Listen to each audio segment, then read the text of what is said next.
ನಮಸ್ಕಾರ ವೀಕ್ಷಕರೇ, ಪವರ್ ಟಿವಿಯ ಹೆಜ್ಜೆ ಗುರುತು ವಿಶೇಷ ಕಾರ್ಯಕ್ರಮಕ್ಕೆ ಆತ್ಮೀಯ ಸ್ವಾಗತ. ನಾನು ಸಿಂಧೂರ.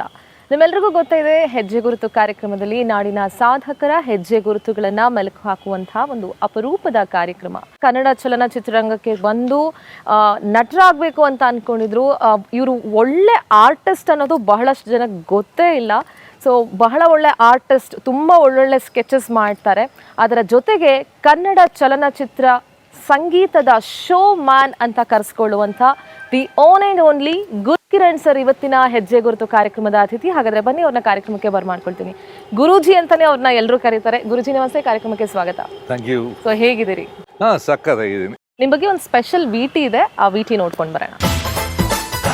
ಗುಂಗುರು ಕೂದಲಿನ ಗಟ್ಟಿ ಧ್ವನಿಯ ಸ್ಫುರದ್ರೂಪಿ ಗಾಯಕ ಗುರುಕಿರಣ್ ಯಾರಿಗೆ ತಾನೇ ಪರಿಚಯ ಆಗಿಲ್ಲ. ದಕ್ಷಿಣ ಕನ್ನಡ ಜಿಲ್ಲೆಯ ಹೆಮ್ಮೆಯ ಕಲಾವಿದ ಡಾಕ್ಟರ್ ಗುರುಕಿರಣ್. ಮಾತೃಭಾಷೆ ತುಳು, ಆದರೂ ಕನ್ನಡದಲ್ಲಿ, ಅದರಲ್ಲೂ ಸಂಗೀತ ಕ್ಷೇತ್ರದಲ್ಲಿ ಇವರ ಸಾಧನೆ ಮಾತ್ರ ಅಪಾರ. ಮಂಗಳೂರಿನ ಕದ್ರಿಯಲ್ಲಿ ಅಕ್ಟೋಬರ್ 28ರಂದು ಜನಿಸಿದ ಇವರು ಯಾವಾಗಲೂ ಯಂಗ್ ಅಂಡ್ ಎನರ್ಜೆಟಿಕ್ ಆಗಿ ಹದಿಹರೆಯದವರಂತೆ ಕಾಣಿಸ್ತಾರೆ.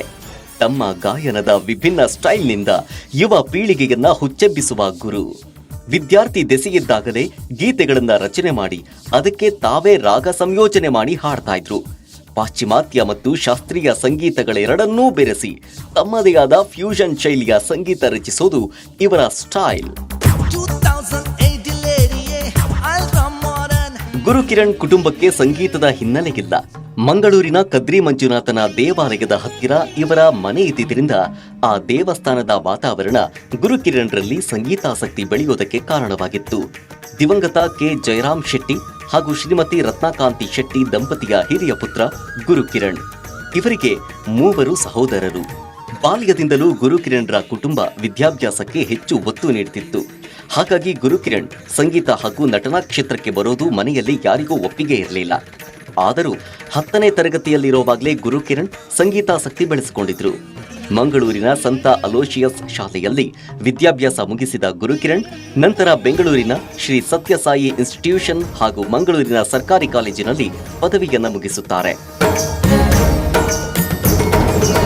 ಸಂಗೀತದೆಡೆಗಿನ ಸೆಳೆತ ಗುರುಕಿರಣ್ರನ್ನ ಎಲ್ಲಾ ವಿರೋಧಗಳನ್ನ ಮೀರಿ ನಿಲ್ಲುವ ಹಾಗೆ ಮಾಡಿದೆ.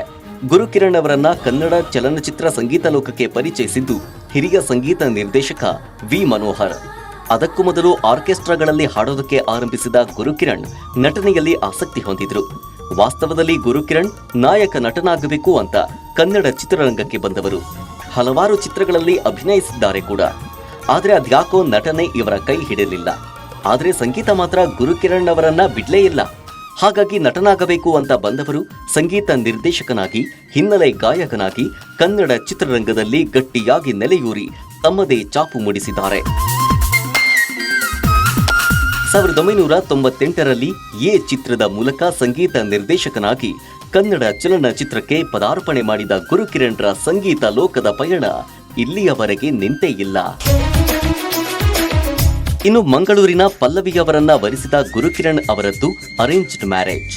ಗುರುಕಿರಣ್ರ ದೊಡ್ಡ ಶಕ್ತಿ ಅಂತಂದ್ರೆ ಅವರ ಬದುಕಿನ ಪಲ್ಲವಿಯಾಗಿರುವ ಅವರ ಪತ್ನಿ ಪಲ್ಲವಿ. ಪಲ್ಲವಿ ಹಾಗೂ ಗುರುಕಿರಣ್ರದ್ದು ಅನರೂಪ ದಾಂಪತ್ಯ. ಇವರಿಗೆ ಹೃದಯ್ ಕಿರಣ್ ಹಾಗೂ ಶ್ರಾವ್ಯ ಶೆಟ್ಟಿ ಎಂಬ 2 ಮಕ್ಕಳು. ಇಲ್ಲಿಯವರೆಗೂ ಸುಮಾರು 100ಕ್ಕೂ ಹೆಚ್ಚು ಚಿತ್ರಗಳಿಗೆ ಮತ್ತು ಧಾರಾವಾಹಿಗಳಿಗೆ ಸಂಗೀತ ನಿರ್ದೇಶನ ಕೊಟ್ಟಿರೋ ಗುರುಕಿರಣ್ ಯಶಸ್ವಿ ಸಂಗೀತ ನಿರ್ದೇಶಕರಲ್ಲಿ ಒಬ್ರು. ಸಂಗೀತ ನಿರ್ದೇಶನ ಮಾಡಿದ ಬಹುತೇಕ ಸಿನಿಮಾಗಳ ಗೀತೆಗಳು ಹಿಟ್ ಆಗಿವೆ.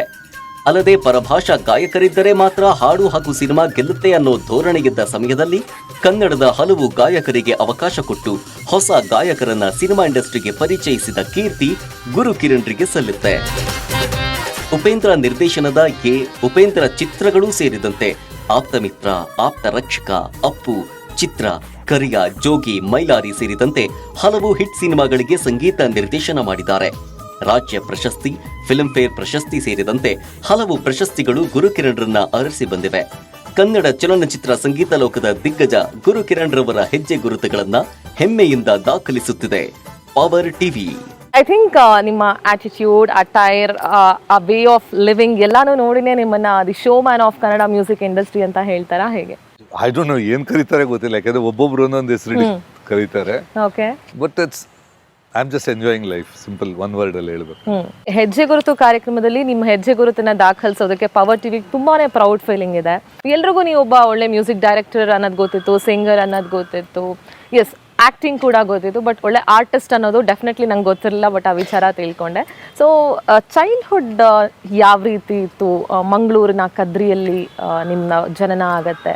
ಸೊ ಚೈಲ್ಡ್ಹುಡ್ ಬಗ್ಗೆ ಎಲ್ಲ ಹೇಳೋದಾದ್ರೆ, ಕದ್ರಿ ಟೆಂಪಲ್ ಪಕ್ಕದಲ್ಲೇ ಮನೆ ಇದ್ದಿದ್ದು, ಅದು ಏಳಂಗಣ ಅಂತಾರೆ, ಅಂದ್ರೆ it's a temple property. So Manjunatha ಅಂದ್ರೆ ಬೇಸಿಕಲಿ ಇವನ್ ಧರ್ಮಸ್ಥಳದ ಮಂಜುನಾಥ ಇಲ್ಲಿಂದ ಲಿಂಗ ತಗೊಂಡು ಹೋಗಿದ್ದು ಅಂತ ಕಥೆ ಇರೋದು. ದಿವಸ ಟೆಂಪಲ್ಗೆ ಹೋಗ್ತಾ ಇದ್ವಿ. ಅಲ್ಲಿ ಈಗ ನನ್ನ ಪಕ್ಕದ ಮನೆಯಲ್ಲಿ ಕದೆ ಗೋಪಾಲನಾಥ್ ಅವರು ಇದ್ದಿದ್ದು. ಅವ್ರು ಡೈಲಿ ಅಲ್ಲಿ ದೇವಸ್ಥಾನದಲ್ಲಿ ಪ್ಲೇ ಮಾಡ್ತಾ ಇದ್ರು. ಮನೆ ಮುಂದುಗಡೆ ಇದ್ದಿದ್ದು ಕದ್ರಿ ವಿಷ್ಣು ಅಂತ ಒಂದು ಅಂದ್ರೆ ಟಾಪ್ ಯಕ್ಷಗಾನ ಆರ್ಟಿಸ್ಟ್ ಆ ಟೈಮಲ್ಲಿ. ತುಂಬಾ ಅವ್ರದ್ದು ದೇವೇಂದ್ರ ಅಥವಾ ಒಂದು 2-3 ಪಾತ್ರಗಳು, ಅರ್ಜುನ ಎಲ್ಲ ತುಂಬಾ ಪಾಪ್ಯುಲರ್ ಅವರಿದ್ರು. ನನ್ನ ರೈಟ್ ಸೈಡ್ ಅಲ್ಲಿ ಮನೆ ಎಂಟ್ರಿ ಪಕ್ಕದಲ್ಲಿ ವಸಂತ್ ಕದ್ರಿ ಅಂತ ಇನ್ನೊಬ್ಬ ಮ್ಯೂಸಿಕ್ ಡೈರೆಕ್ಟರ್. ಸೊ ನನಗೆ ಆಕ್ಚುಲಿ ಮನೆಯಲ್ಲಿ ಯಾವುದು ಮ್ಯೂಸಿಕ್ ಸಂಬಂಧ ಇಲ್ಲ. ಟೋಟಲ್ ಐದ ಬಿಸ್ನೆಸ್ ಎಜುಕೇಶನ್ ಇದ್ರಲ್ಲಿ ಮನೆಯವರು ಅಕ್ಕಪಕ್ಕದ ಹುಡುಗರ ಜೊತೆ ಬೆರೆಯಕ್ ಬಿಡ್ತಾ ಇರ್ಲಿಲ್ಲ. ಇಲ್ಲ ಇಲ್ಲಿ ಕ್ಲಾಸ್ ಇಲ್ಲ, ಸ್ವಲ್ಪ ಪಕ್ಕ ಲೋಕಲ್ ಏರಿಯಾ. ಸೊ ಬಿಡ್ತಾ ಇರ್ಲಿಲ್ಲ. ಬಟ್ ನಾವು ಅದನ್ನ ಬ್ಯಾಲೆನ್ಸ್ ಮಾಡ್ತಾ ಇದ್ವಿ, ಹಂಗೆ ಹಿಂಗೋ ಬ್ಯಾಲೆನ್ಸ್ ಮಾಡ್ತಾ ಇದ್ವಿ. ಐ ಥಿಂಕ್ ನಾನು actually chicken I was very innocent was a kid. ಅಂತಂದ್ರೆ ಎಲ್ಲರೂ ನಂಬ್ತಾ ಇದೆ ಹಂಗೆ.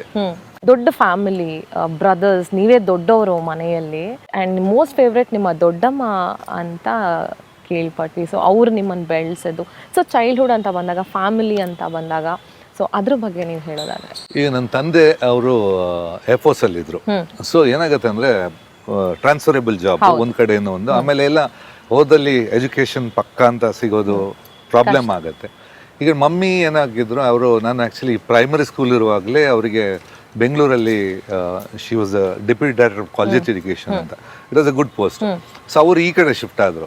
ಸೊ ನಾವು ನಾರ್ತ್ ಶಿಫ್ಟ್ ಅಂತ ಹಿಂಗೆ ಟೈಮ್ ಪಾಸ್ ಮಾಡಿದ್ವಿ. ಸೊ ಆಕ್ಚುಲಿ ನಾವು ದೊಡ್ಡಮ್ಮನ ಜೊತೆ ಜಾಸ್ತಿ ಹಚ್ಕೊಂಡಿದ್ವಿ. ಸೊ ಫೈನಲಿ ಏನಾಯ್ತು ಅಂದ್ರೆ ಸ್ಕೂಲಿಂಗ್ ಅಲ್ಲೇ ತಂದೆ ತಾಯಿ ಇರ್ಲಿಲ್ಲ, ಎಲ್ಲ ಅಪರೂಪಕ್ಕೆ ಬಂದು ಒಂದಷ್ಟು ಪ್ರೀತಿ ಸುರಿಸಿ ಹೋಗೋರು ಎಲ್ಲ. ನನ್ನ ಎಜುಕೇಶನ್ ಅಲ್ಲಿ ಸೆಂಟ್ ಅಲೋಷಿಯಸ್ ಅಂತ ಸ್ಕೂಲಿಂಗ್ ಇತ್ತು.